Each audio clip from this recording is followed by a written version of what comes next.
Welcome to SST College of Arts and Commerce. This is a SST Edupedia. I am Assistant Professor Sachin Falke, Department of History. नमस्कार विद्यार्थी मित्रांनो, आज आपण landmark in the world history म्हणजेच जगाच्या इतिहासातील महत्त्वाचे टप्पे या विषयातील अत्यंत महत्त्वाचा घटक तो म्हणजे जपानमधील लष्करवादाचा उदय या घटकाचा आपण सविस्तर अभ्यास करणार आहोत. सर्वप्रथम जपानमधील लष्करवादाच्या उदयाचा अभ्यास करत असताना सर्वप्रथम आपण जपान या देशाबद्दल आपण जाणून घेणार आहोत. सर्वात प्रथम जगाच्या इतिहासाच्या दृष्टिकोनातून जर आपण जगाचा नकाशा पाहिला तर अत्यंत महत्त्वाचा असा पूर्वेकडील उगवत्या सूर्याचा देश म्हणून ज्याला ओळखलं जातं तो म्हणजे जपान. या जपानचा इतिहास खूप रंजक आणि अत्यंत महत्त्वाचा आहे. त्यामुळे जपानमधील लष्करवादाचा उदयाचा अभ्यास करत असताना थोडीशी पार्श्वभूमी सुद्धा पाहणं गरजेचं आहे. आपण पाहिलं की मागील सत्रामध्ये आपण पहिल्या महायुद्धाचा आढावा घेतला. त्यामध्ये जपान हे सुरुवातीला मित्र राष्ट्रांमध्ये सहभागी होतं आणि 1914 ते 1919 या कालखंडातील पहिल्या महायुद्धामध्ये जपानने मित्र राष्ट्रांच्या बाजूने या ठिकाणी सहभाग घेतलेला होता. आणि पहिल्या महायुद्धातील मित्र राष्ट्रांच्या विजयानंतर जपानला मित्र राष्ट्रांनी दिलेली जी आश्वासन होती, जी या ठिकाणी केलेली अटी होत्या, त्या या ठिकाणी जपानच्या पूर्ण न झाल्यामुळे जपान अस्वस्थ झालेला होता.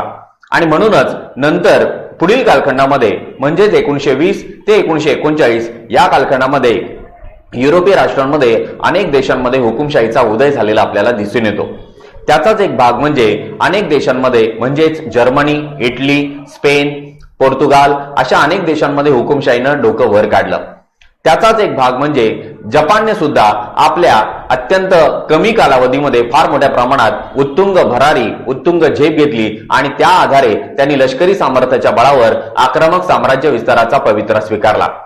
त्या आधारे त्याच घटकाचा इथे आज आपण या ठिकाणी सविस्तर आढावा घेणार आहोत. तो म्हणजे जपानमधील लष्करवादाचा उदय आणि त्या उदयाची प्रमुख कारणं कोणती होती ती आपण इथे जाणून घेणार आहोत. सर्वप्रथम प्रस्तावनेने आपण सुरुवात करूया. जपानच्या इतिहासाचा अभ्यास करताना इतिहासकार जपानच्या इतिहासाला अत्यंत महत्त्वाचं स्थान देतात. कारण मेईजी क्रांतीपासून ते आधुनिक काळापर्यंत जपानने वेळोवेळी अनेक संकटात आपली प्रगती या ठिकाणी घडवून आणली. त्याचबरोबर आशियातील या लहानशा राष्ट्राने अतिशय कमी वेळामध्ये केलेली प्रचंड भरभराट ही खरोखरच आश्चर्याची गोष्ट म्हणावी लागते. या प्रगतीचा श्रेय हे जपानी जनतेला या ठिकाणी द्यावं लागेल. कारण जपानी लोक ही धाडसी, पराक्रमी आणि महत्वाकांक्षी या ठिकाणी काटक आणि प्रचंड राष्ट्रवादी असल्याने राष्ट्रासाठी कायम त्याग करण्याची प्रवृत्ती त्यांच्यामध्ये, ती भावना आपल्याला त्यांच्या ठायी दिसून येते. देशाच्या सर्व राष्ट्रासाठी कायम त्याग करताना त्यांनी बहुमतवादाबद्दल सुद्धा कधीही त्यांनी तडजोड या ठिकाणी स्वीकारली नाही. आपल्या अंतर्गत प्रगतीसाठी पाश्चात्य राष्ट्रांची कोणती मदत ही त्यांनी या ठिकाणी स्वीकारली नाही. म्हणजे जपानने हे सगळं जे प्रगती केलेली आहे ती स्वतःच्या परिश्रमाने, प्रगतीने आणि स्वतःच्या स्वावलंबनातून त्यांनी केलेली आहे. कुठल्याही परराष्ट्राचं तत्वज्ञान, कुठल्याही परराष्ट्राची मदत न घेता जपाननं ही उत्तुंग भरारी घेतलेली आपल्याला दिसून येते. त्यानंतर पुढे तसेच पाश्चात्य त्यांच्या राजकीय तत्वज्ञानाचा त्या ठिकाणी त्यांनी कधीही स्वीकार केलेला नाही. त्यामुळे जपानवर कोणते युरोपीय राष्ट्र आपला हक्क बजावू शकलं नाही. इसवी सनाच्या 1930 नंतर जपानमध्ये राजकारणाचा सत्ता समतोल या ठिकाणी साधण्याची परवानगी लष्करातील सर्वोच्च अधिकाऱ्यांना होती. मंत्रिमंडळ बनवण्यामध्ये सुद्धा ते सक्रिय असत आणि या जपानच्या लष्कराची स्वतःची अशी एक प्रशिक्षण यंत्रणा सुद्धा होती. या लष्कराने आंतरराष्ट्रीय क्षेत्रात सुद्धा अत्यंत महत्वाची अशी कामगिरी पार पाडलेली आपल्याला दिसून येते. सर्वसामान्य जनतेच्या मनात या लष्कराबद्दल अत्यंत सहानुभूती आपल्याला पाहायला मिळते. त्यामुळे हळूहळू जपानमध्ये लष्कराचं महत्व वाढू लागलं आणि त्याचाच परिपाक म्हणजे 1931 ते 1941 या कालखंडामध्ये लष्कराचा सर्वात मोठा दबदबा जपानमध्ये निर्माण झालेला आपल्याला दिसून येतो. अशा या ठिकाणी लष्करवादाच्या उदयाची प्रमुख कारणं कोणती आहेत ती आज आपण या ठिकाणी जाणून घेणार आहोत. जपानमधील लष्करवादाचा उदय होण्यास सर्वात महत्त्वाचं आणि पहिलं कारण या ठिकाणी सांगितलं जातं ते म्हणजे मेईजी क्रांती. म्हणजे जपानमध्ये घडून आलेली सर्वात महत्वाची क्रांती म्हणून हिला या ठिकाणी ओळखलं जातं आणि जपानचा इतिहास अभ्यासत असताना सर्वात प्रथम आपल्याला या मेइजी क्रांतीचा सुद्धा आढावा घ्यावा लागतो। इसवी सन 1868 मध्ये सम्राट महोत्सव हितांच्या कारकिर्दीत मॅजिक क्रांतीला म्हणजेच मेइजी क्रांतीला सुद्धा इथे प्रारंभ झाला। सम्राटाच्या प्रभावी नेतृत्वामुळे जमीनदार, सरंजामदार, सामुराई गट या सर्वांनी आपले परंपरागत अधिकारांच्या जोरावर आणि जपानी लोकांच्या सहकार्याने जपानची प्रचंड आर्थिक, राजकीय आणि सामाजिक क्षेत्रामध्ये फार मोठी प्रचंड अशी प्रगती घडवून आणली। पुढील 30 वर्षाच्या काळात जपानची औद्योगिक आणि शैक्षणिक, लष्करी प्रगतीवर सुद्धा या ठिकाणी फार मोठी झालेली दिसून येते। आपली संस्कृती, परंपरा, चालीरीती, धर्म कायम ठेवून जपानने आधुनिकीकरण या ठिकाणी घडवून आणलं आणि त्यातूनच जपानने आक्रमकवाद या ठिकाणी स्वीकारला। आक्रमक धोरणात तर त्यांना प्रमाणापेक्षा जास्त यश या ठिकाणी मिळालं आणि म्हणूनच त्यांची महत्वाकांक्षा वाढत गेली व काही काळातच जपान लष्करवादी वृत्तीचा त्या ठिकाणी बनला। यानंतरचं दुसरं कारण सांगितलं जातं ते म्हणजे लष्कराचं आधुनिकीकरण। म्हणजे बघा, एवढं मोठं साम्राज्य विस्तार करायचा असेल, आधुनिकीकरण घडवून आणायचं असेल आणि लष्करी सामर्थ्यात वाढ करायची असेल तर सगळ्यात प्रथम लष्कराच्या आधुनिकीकरणामध्ये बदल करणं फार गरजेचं होतं। मेइजी युगामध्ये या ठिकाणी अधिक लक्ष या ठिकाणी लष्करी सामर्थ्याकडे पुरवलं गेलं। त्याचबरोबर जपानमध्ये पूर्वीपासून सामुराई हा गट लष्करी कार्य या ठिकाणी करीत असे, परंतु सम्राटाने सरंजामशाही नष्ट करून सामुराई वर्गाचं वर्चस्वाचं आणि त्यांचं पुनर्वसन या ठिकाणी घडवून आणलं। त्यामुळे लष्करात पुन्हा एकदा एक आमूलाग्र असा बदल घडून येऊन सम्राटाने सक्तीची लष्कर भरती करून राष्ट्रीय सेना त्या ठिकाणी उभारली। या सैन्याला युरोपियन आधुनिक शिक्षण देण्याची सुद्धा तरतूद केली गेली। अनेक शस्त्रास्त्र, दारुगोळ्यांचा सुद्धा कारखाने जपानमध्ये काढले गेले।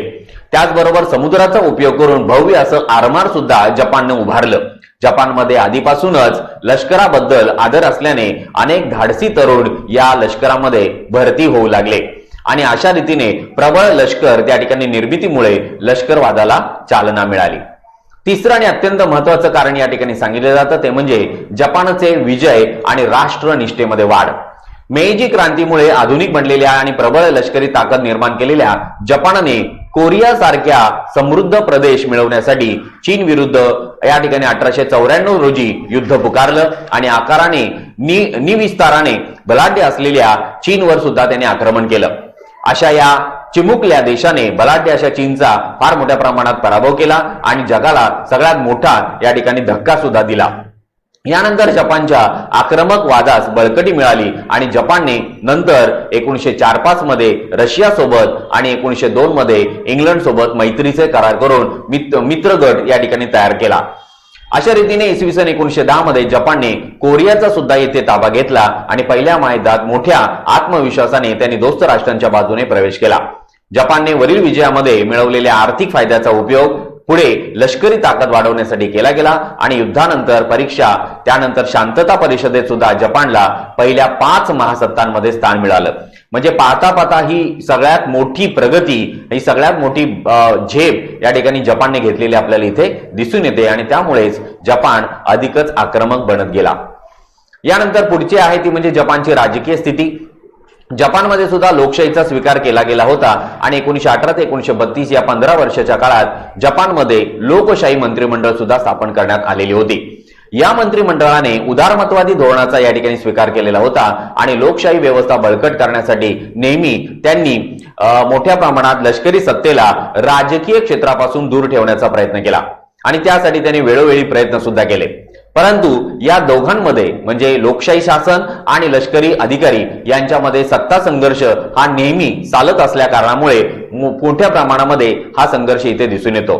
त्याचीच परिणती म्हणजे 1922 ते 1924 या कालखंडामध्ये 3 मंत्रिमंडळ ही सत्ताधारी वर्गाची म्हणजेच लष्करी अधिकाऱ्यांची तिथे निर्माण झाली आणि शेवटी फार मोठ्या प्रमाणात जपानमध्ये लोकशाहीला अपयश येत चाललेलं आपल्याला दिसून येतं।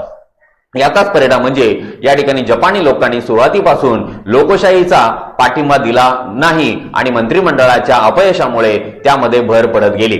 शेवटी आंतरराष्ट्रीय दबावामुळे आणि लोकशाही सरकार अनेक वेळा चुकल्याने सतत विजय मिळवित असलेल्या लष्कराला लोकांनी फार मोठ्या प्रमाणात आर्थिक पाठिंबा दिला। यानंतर पुढचं आणि अत्यंत महत्वाचं कारण सांगितलं जातं ते म्हणजे झेबत्सू गटाचं कार्य। आता झेबत्सू गट म्हणजे नेमका कोण, तर जपानच्या इतिहासात झेबत्सू हे नाव सुद्धा अत्यंत महत्वाचं मानलं जातं। या गटाची निर्मिती ही मेईजी क्रांतीपासूनच झाली आणि या मेईजी क्रांतीमध्ये सामुराई गटाचं सुद्धा महत्व कमी झालं, त्यामुळे या वर्गाने उद्योगधंद्याच्या क्षेत्रात फार मोठा प्रवेश केला। त्याचबरोबर सामुराई जमात मुळातच उच्च असल्याने त्यांनी आर्थिक क्षेत्राला सुद्धा नेतृत्व देऊन योग्य शिस्त लावली आणि देशाच्या क्षेत्रातील उच्च पदस्थांची सुद्धा जवळचे संबंध त्यांनी प्रस्थापित केले। त्यातूनच झेबत्सू या उद्योग समूहाचा सुद्धा उदय झाला आणि या उद्योग समूहाने राजकीय पक्ष आणि नेत्यांची सुद्धा मैत्री संबंध प्रस्थापित केले।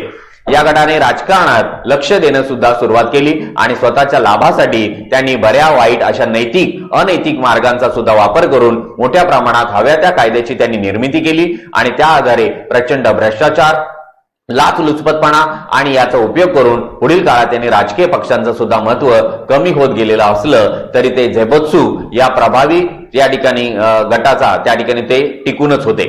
त्यांनी वाढवणाऱ्या लष्करवादाला सुद्धा पाठिंबा दिल्याने लष्कराची सुद्धा शाही प्रबळ या ठिकाणी लष्करशाही प्रबळ झालेली आपल्याला दिसून येते।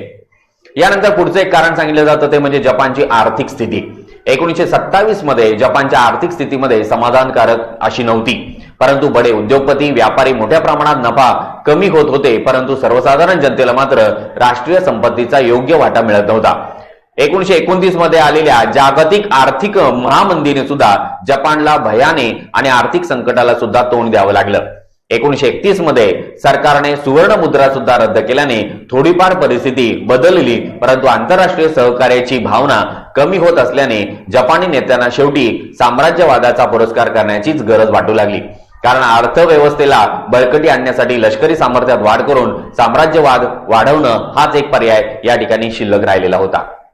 यानंतर पुढचं आहे ते म्हणजे लष्करी तत्वज्ञानाचा प्रसार। पहिलं महायुद्ध ते दुसरं महायुद्ध या काळात हुकुमशाही या ठिकाणी निर्माण झालेली होती आणि रशियात साम्यवादी इटली, त्यानंतर जर्मनीत नाझीवाद, फॅसिस्टवाद या सुद्धा या ठिकाणी सत्ता किंवा गट या ठिकाणी निर्माण झालेले होते। या सर्वांचं स्वरूप बघितलं तर ते आक्रमक होतं, त्यामुळे अशाच स्वरूपाचे लष्करी हुकुमशाही या ठिकाणी जपानमध्ये सुद्धा नागरी जीवनामध्ये बदल झालेले आपल्याला दिसून येतात। राजकीय पक्ष सुद्धा बदनाम झालेले होते, त्यामुळे नवे राष्ट्रीय तत्वज्ञान प्रभावी ठरेल आणि जपानमध्ये सामुराई आणि शेतकरी यांना अत्यंत महत्वाचं स्थान होतं। औद्योगिकरणामुळे सुद्धा इंग्लंड आणि अमेरिकेसारख्या राष्ट्रात नवीन वर्ग सुद्धा तयार झालेला होता। जपानमध्ये या ठिकाणी कधीही न घडलेली अशी सुबत्ता इथे नागरिकांमध्ये आपल्याला दिसून येत नाही आणि त्यामुळे नागरिकांमध्ये द्वेष इथे निर्माण झालेला आपल्याला दिसून येतो। लष्कराचा समाजात या ठिकाणी प्रतिष्ठा वाढलेली होती आणि अशा रीतीने लष्करवादी विचारवंतांनी सुद्धा लष्कराची शिस्त, निष्ठा यांचा सुद्धा उपयोग करून जपानी प्रतिमा निर्माण करण्याचा त्या ठिकाणी प्रयत्न केला। शासनावर सुद्धा लष्कराचं नियंत्रण असावं, राष्ट्रवादाला आक्रमक स्वरूप देऊन जपानचा सुद्धा साम्राज्य प्रतिवाद या ठिकाणी वाढवण्याचा इथं प्रयत्न विचारवंतांनी केलेला आपल्याला दिसून येतो।